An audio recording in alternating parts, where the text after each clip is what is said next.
Hi, and welcome to Primo University, and welcome to my deck.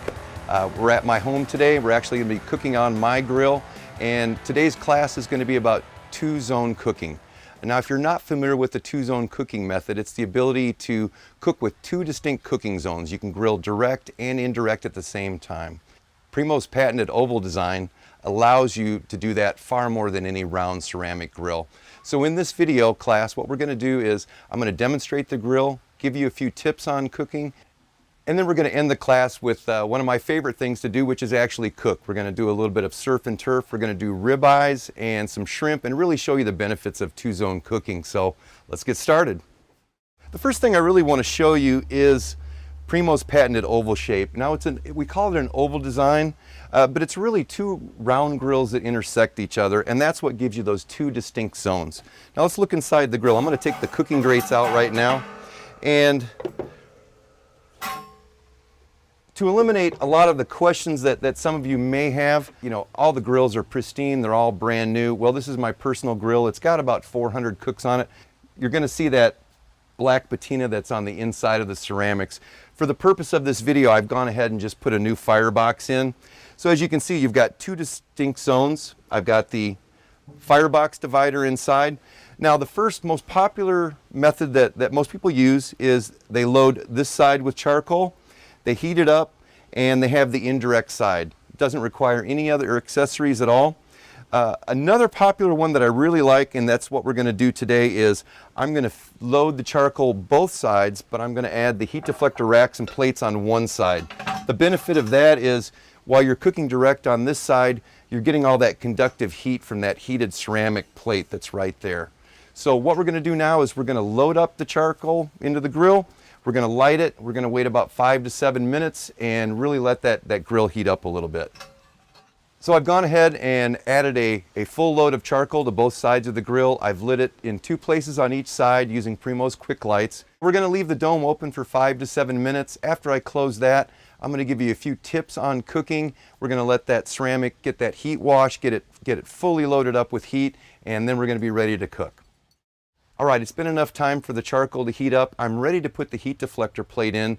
And one little tip that I want to show you is the heat deflector plate and how you can keep that clean. I get a lot of questions on the website about this.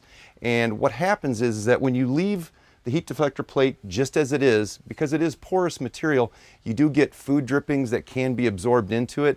And that does create smoke every time that you cook. One of the neat tricks that you can use is just wrap it in aluminum foil. You're able to take it off after it gets dirty after each cook, and that will always keep your heat deflector plates looking pristine. So I'm going to go ahead and put this in, and we are going to close the dome.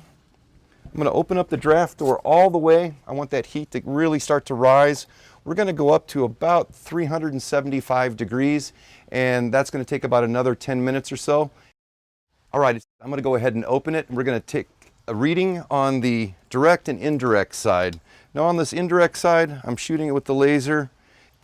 Now, even though the grill is showing 400 degrees, the direct temperature at the charcoal is 929.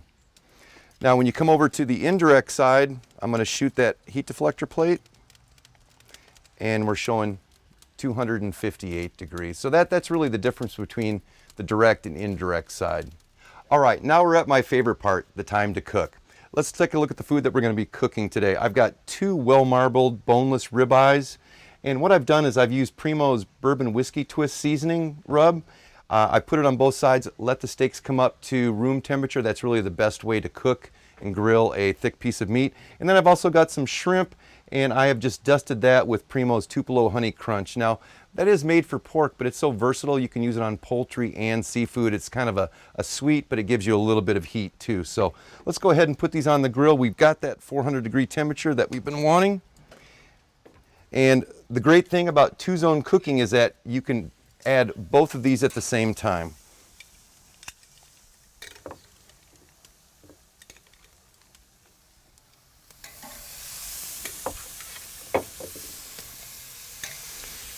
Now I'm going to go ahead and close the grill.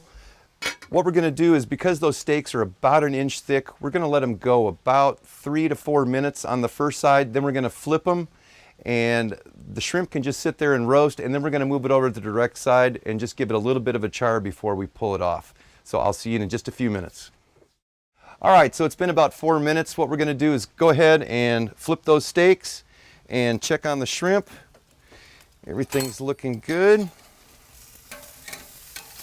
Now, you know, a lot of people like to do their steaks at 500-600 degrees. You really don't want to go that far because you're losing so much of the moisture and you're not getting that caramelization on top of the steak. So these are coming along nicely. I'm going to go ahead and flip these shrimp over as well. And we'll be back in about 3 to 4 minutes. I'm going to check the internal temperature of the steak, so I'll see you then. All right, so the steaks and the shrimp have been on for about 4 more minutes. So we need to check the internal temperature and make sure.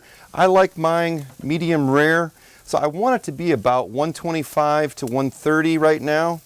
And I am right at 129, so we need to pull those off right away.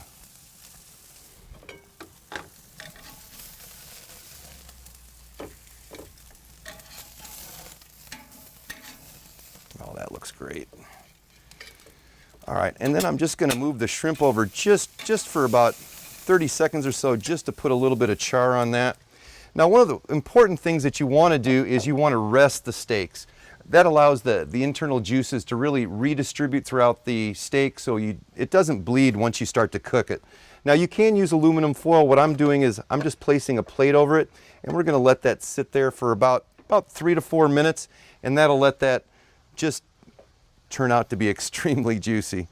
All right, so I'm going to take the shrimp off too. Got a good sear on that.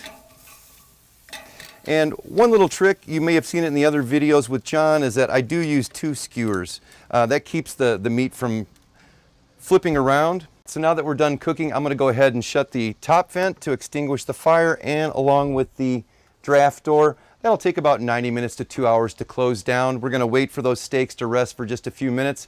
We're going to plate it, and we're going to enjoy some great food. See you in a moment. All right, I'm going to go ahead and cut a piece of this meat, see how it turned out. It's supposed to be medium rare, and oh yeah, it is super juicy. Now, if you have any questions about this video, about anything related to Primo, please go to our website, primogrill.com. You can go into the contact page. There's a feedback form there.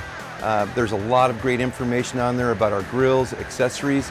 And one last thing that I'd ask you to do too is sign up for Primo Life. It's our free email subscription service.